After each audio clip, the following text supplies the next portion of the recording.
کیا ذکر کر رہی تھی؟ اللہ تعالیٰ فرماتے ہیں کہ میرے فرشتوں پھر گواہ ہو جاؤ۔ اللہ فرشتوں کو بلاتے ہیں اور کیا کہتے ہیں کہ فرشتوں گواہ بن جاؤ، گواہ ہو جاؤ۔ دنیا کے اندر پرے پچایت ہوتی ہے نا، تو بندہ کہتا ہے کہ یار تو گواہ ہے، تو گواہی دے بھی۔ اب یہ لوگ گواہ ہیں، نکاح ہوتا ہے تو گواہ بناتے بھی تم اس نکاح کے گواہ ہو، پرے پچایت ہوتی ہے تو گواہ بنائے جاتے ہیں، ادھر بھی گواہ بنائے جا رہے ہیں۔ اور کس چیز کے؟ یہ سننا۔ اللہ تعالیٰ فرماتے ہیں کہ فرشتوں گواہ ہو جاؤ، تم گواہ ہو، گواہ بن جاؤ کہ یہ جتنے بھی لوگ اس مجلس کے اندر موجود تھے میں نے ان سب کے گناہوں کو معاف کر دیا۔ فرشتے کہتے ہیں کہ یا اللہ ان مجلس والوں کے اندر ایک بندہ تھا کہ جو تیرے ذکر کے لیے نہیں آیا تھا،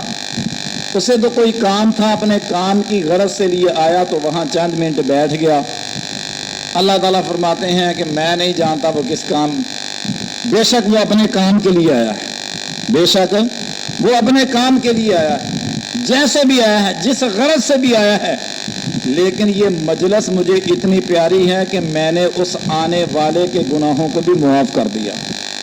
ایک تو اللہ کے ذکر کے لیے آئے تھے نا، ان کو تو معاف کرنا ہی کرنا تھا۔ یہ مجلس اتنی پاک اور صاف ہے اور اللہ کو اتنی زیادہ پسند ہے کہ جو اس مجلس کے اندر آ کر کے بیٹھ جاتا ہے اللہ تعالیٰ اس کو بھی معاف فرما دیتے ہیں۔ تو اس لیے میرے پیارے بھائیوں، خلاصہ کلام یہ ہے، میں بات یہ آپ کو بتانا چاہتا ہوں کہ ہم اپنے اللہ سے پیار کرنے والے بن جائیں، ہم اللہ کا ذکر کرنے والے بن جائیں، ہم اللہ کی طرف لوٹ آئیں۔ لوٹ آئیں گے تو اچھی بات ہے، نہیں لوٹیں گے تو انجام آپ دیکھ رہے ہیں کہ ملک پاکستان کے اندر کیا کچھ ہو رہا ہے۔ اپنے کاروبار بھی کریں، اپنی دکانیں بھی چلائیں، ذمہ داری بھی کریں، سب کچھ کریں، لیکن اللہ سے ناطہ نہ توڑیں، اللہ سے یاری نہ توڑیں۔ اپنے اللہ کو دوست بنا لو، اپنے اللہ کو یار بنا لو۔ سادہ سے الفاظ، پنجابی والے الفاظ کے اپنے اللہ کو، اور اللہ کے بندوں دنیا کے اندر جتنے بھی دوست بنا لو گے یہ سارے بے وفائی کر جائیں گے، لیکن ہمارا خالق بے وفائی کرنے والا وہ تو ہمیں خود اس نے پیدا کیا ہے، وہ ہمارا خالق ہے، وہ ہمارا مالک ہے۔ ہم اصل تو اس کے بندے ہیں نا، تو ہم اصل اس کے بندے ہیں جس نے پیدا کیا ہے اور اپنے ہاتھ سے پیدا کیا ہے۔ وہ اپنے بندوں کو ضائع کرتا ہے، وہ اپنے بندوں کے ساتھ بے وفائی کرتا ہے۔ کوئی اس کے ساتھ یاری کر کے تو دیکھے، کوئی اس کے ساتھ دوستی لگا کے تو دیکھے، کوئی اس کو اپنا دوست بنا کے تو دیکھے، پھر دیکھنا کہ اللہ کی مدد کیسے آتی ہے، اللہ پھر کیسے وفائیں کرتا ہے۔ اور اللہ کی مدد، اللہ کی وفا پھر وہاں سے شروع ہوتی ہے کہ جہاں دنیا داروں کی مددیں ختم ہو جاتی ہیں، سفارشیں ختم ہو جاتی ہیں، جہاں پھر انسان کا کوئی سہارا نہیں رہتا، پھر میرے اللہ کے سہارے شروع ہوتے ہیں، پھر میرے اللہ کی مدد شروع ہوتی۔ کئی ایک واقعات ایسے ہوں گے کہ انسان سمجھتا ہے کہ بس میری اینڈ ہے، اب آخری ہے، لیکن اللہ کی ایسی مدد ہو جاتی ہے، مدد آتی ہے کہ انسان کی عقل دھند رہ جاتی ہے کہ میں یہاں سے بچا کیسے ہوں۔ تو وہاں پر اللہ کی مدد ہوتی ہے، اللہ کی نصرت آتی ہے، اللہ کی وفا آتی ہے، لیکن ہم اس کے ساتھ وفا نہیں کرتے۔ تو آؤ میرے پیارے بھائیوں، ہم اپنے اللہ کے ساتھ وفا کریں۔ سب سے مین چیز اللہ کے ذکر کے لیے یہ ہے کہ ہم 5 وقت کی نماز ادا کریں۔ ہم جتنے بھی ادھر بیٹھے ہیں میرے پیارے بھائیوں، ہم جتنے بھی ادھر بیٹھے ہیں، اپنے دل کے اوپر ہاتھ رکھ کر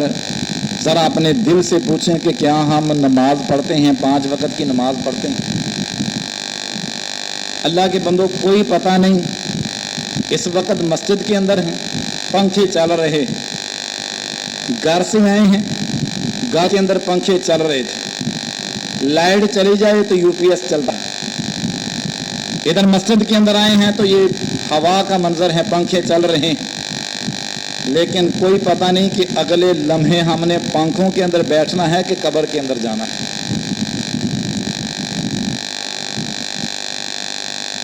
یہ نمازوں کی ابھی ہمیں قدر نہیں، ہم اس کو ایک فضول سا کام سمجھتے ہیں، پڑھ لی نہ پڑھی تو نہ پڑھی، میرے پیارے نمازی بھائیوں، یہ قبر والا منظر جو ہے یہ بڑا خطرناک ہے۔ آپ جاتے ہیں قبرستانوں کے اندر، گرمیوں کے اندر کئی ایک جنازوں کے اندر آپ گئے ہوں گے،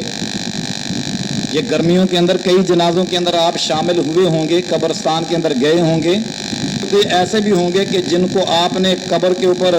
کھڑے ہو کر کے قبر کے اندر اترتے ہوئے دیکھا ہے، تو کبھی ذہن کے اندر یہ سوچا کہ کتنی گرمی ہے، یہ گڑھا ہم نے کھودا ہے، اس گڑھے میں کتنی گرمی ہوگی، اس کو ہم اتار رہے ہیں، اس کا کیا بنے گا، اور کل کو میں نے بھی یہاں پر آنا ہے، میرا کیا بنے گا؟ جب یہ منظر سامنے ہو تو پھر نماز کی قدر کا پتہ چلتا ہے میرے پیارے بھائیوں، کہ وہاں ہمارا کیا بنے گا، وہاں گرمی کا عالم کیا ہوگا، کیا ہمیں وہاں ٹھنڈی ہوا ملے گی، کیا ہمیں وہاں سکون ملے گا؟ اب دیکھو نا کہ کتنا گہرا گڑھا ہوتا ہے، پھر کتنے من اس کے اوپر مٹی آتی ہے، یہ چھوٹا سا یہ گڑھا ہوتا ہے، چھوٹی سی جگہ کے جہاں پر ہم نے رہنا ہے۔ ہم گھر بناتے ہیں، بڑا کھلا گھر بناتے ہیں، جب گھر بناتے ہیں تو بڑا گھر کے اندر خوش رہتے ہیں، رہنا چاہیے، یہ اللہ کی ایک نعمت ہے، اللہ کا فضل ہے، اللہ کا کرم ہے، اللہ نے گھر دیا، بڑا دیا، کوٹھی دی، بنگلہ دیا، محل دیا، بندہ اس کے اندر رہتا ہے، بندے کو خوش ہونا چاہیے، لیکن اس کے اندر خوشی کے ساتھ یہ بھی بندے کو یاد رکھنا چاہیے کہ یہ گھر میرا عارضی ہے، میرا اصل گھر وہ تو بالکل چھوٹا سا ہے، جو ہمارا اصل گھر ہے نا وہ تو بالکل چھوٹا سا ہے، اور کئی من مٹی کے وہ نیچے ہے جہاں پر نہ کوئی پنکھے کا انتظام، نہ کسی اے سی کا انتظام ہے، نہ کوئی کھانوں کا انتظام ہے۔ اچھا، رسول اللہ صلی اللہ علیہ وسلم کی حدیث ہے کہ جب ہم مردے کو دفناتے ہیں نا، مٹی اوپر ڈال کر کے مردے کو دفنا کر کے ہم جب واپس چلتے ہیں نا، تو رسول اللہ صلی اللہ علیہ وسلم نے فرمایا کہ جب مردے کو دفنا کے ہم واپس چلتے ہیں تو جانے والوں کے قدموں کی آواز جو ہے نا وہ مردہ سنتا ہے، جانے والوں کی قدموں کی آواز وہ مردہ سنتا ہے۔ اب اس کے اندر کیا حکمت ہے کہ ہم نے اس کو دفنا دیا، منو مٹی کے نیچے ہم نے دبا دیا، ہم واپس جا رہے ہیں تو ہمارے قدموں کی آواز جو ہے منو مٹی کے نیچے وہ مردہ سنتا ہے۔ کئی ہے کہ اس کی حکمتیں ہوں گی، جو میری سمجھ میں حکمت آئی ہے وہ یہ آئی ہے کہ مردے کو یہ بتایا جا رہا ہے کہ جن بیٹوں کو تو حلال بھی کھلاتا رہا، حرام بھی کھماتا رہا، جن کی خاطر تو نے نہ نمازوں کی پرواہ کی، نہ اللہ کی یاد کی پرواہ کی، اب دیکھ کے تجھے چھوڑ کے اس گڑھے کے اندر وہ واپس جا رہے ہیں۔ ان کے قدموں کی یہ آواز سن رہا ہے اور یہ دیکھ رہا ہے، یہ سن رہا ہے کہ میرے بیٹے جن کو میں کھلاتا رہا، پلاتا رہا، کھلاتا رہا، رات بھی آتا رہا، دن بھی کماتا رہا، سود کھاتا رہا، حرام کماتا رہا، اب وہ بیٹے انہوں نے میرے ساتھ اتنی وفا کی ہے کہ منو مٹی کے نیچے مجھے دبا کر کے جو میں نے محل بنائے تھے اب وہ محلوں کے اندر مجھے یہاں چھوڑ کے جا رہے ہیں۔ تو ہمارے ساتھ بھی ایسا ہونا ہے کہ جن کو ہم نے جنم دینا ہے، جو ہمارے نطفے سے پیدا ہونے ہیں، ایک دن آنا ہے کہ انہوں نے ہمارے ساتھ وفا اتنی کرنی ہے کہ مٹی کے نیچے دبا کر کے جو سارا کچھ ہم نے کمایا ہے، بنایا ہے، جا کر کے اس کے مالک بن جانا ہے۔ ہم نے تو اس گڑھے کے اندر رہنا ہے۔ جب یہ گڑھا یاد ہوگا تو پھر انسان ضرور اپنے اللہ کو یاد کرے گا۔ تو اس لیے اللہ کا ذکر بھی کیا کریں، دکانوں کے پر بیٹھ کے اپنے کاروبار کے اندر کاروبار بھی کریں، اللہ کو یاد بھی کریں، اور نماز پنجگانہ ہے اس کو با جماعت جو ہے نا وہ ادا کیا کریں۔ بیماریاں بڑی ہیں، ہارٹ اٹیک بڑے ہو رہے ہیں، پتہ نہیں چلتا جی وہ بھی گیا، ہاں کیا مسئلہ تھا بس پتہ نہیں، اچانک ہی چلا گیا۔ ہر بندے کی رپورٹ جو ہے 100 میں سے جو 75-80 جانے والے ہیں ان کی رپورٹ یہی ہے، بھی بس اچھا بھلا تھا، اٹیک ہوا تو چلا گیا۔ یہ اٹیک ہمارے پاس بھی کسی وقت بھی آ سکتا ہے، یہ میرے پاس بھی۔ موت جو ہے، موت وہ انتظار کے اندر ہے، کسی وقت بھی اللہ کی طرف سے آرڈر آنے کی دیر ہے، بس وہ آرڈر کی منتظر ہے۔ وہ نہ نوجوان کو دیکھتی ہے، نہ لڑکے کو دیکھتی ہے، نہ بڑھاپے کو دیکھتی ہے، نہ بچے کو دیکھتی ہے نہ عورت کو، وہ منتظر ہیں آرڈر کی، جب اللہ کی طرف سے آرڈر آتا ہے تو یہ سارے کا سارا چھوڑ کر کے پھر بندہ قبر کے اندر چلا جاتا ہے۔ اللہ تعالیٰ فرماتے ہیں الہاکم التکاثر حتی زرتم المقابر، لوگوں تمہیں دنیا کی ہوس نے، دنیا کے مال نے، دنیا کے رنگ رگینیوں نے، دنیا کے جاہ و جلال نے، دنیا کے اقتدار نے اللہ کی یاد سے غافل کر دیا، تمہیں تباہ و برباد کر دیا۔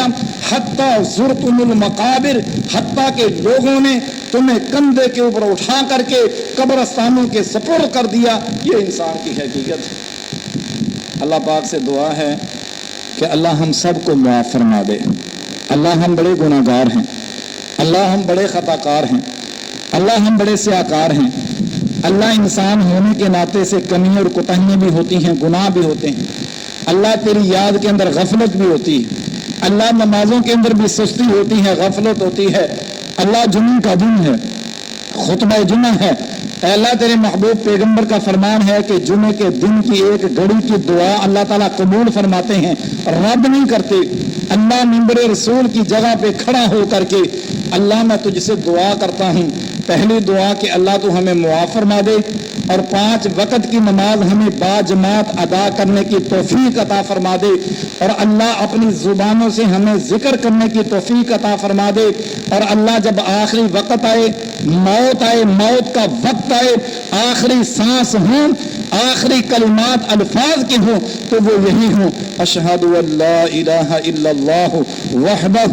لا شریک لہ واشہد ان محمدا عبدہ ورسولہ، لا الہ الا اللہ محمد الرسول اللہ۔ میرے پیارے بھائیو، اللہ سے دعا کیا کرو کہ اللہ آخری وقت کلمہ نصیب فرمانا، آخری وقت کلمہ نصیب فرمانا۔ اللہ پاک سے دعا ہے اللہ عمل کی توفیق عطا فرمائے۔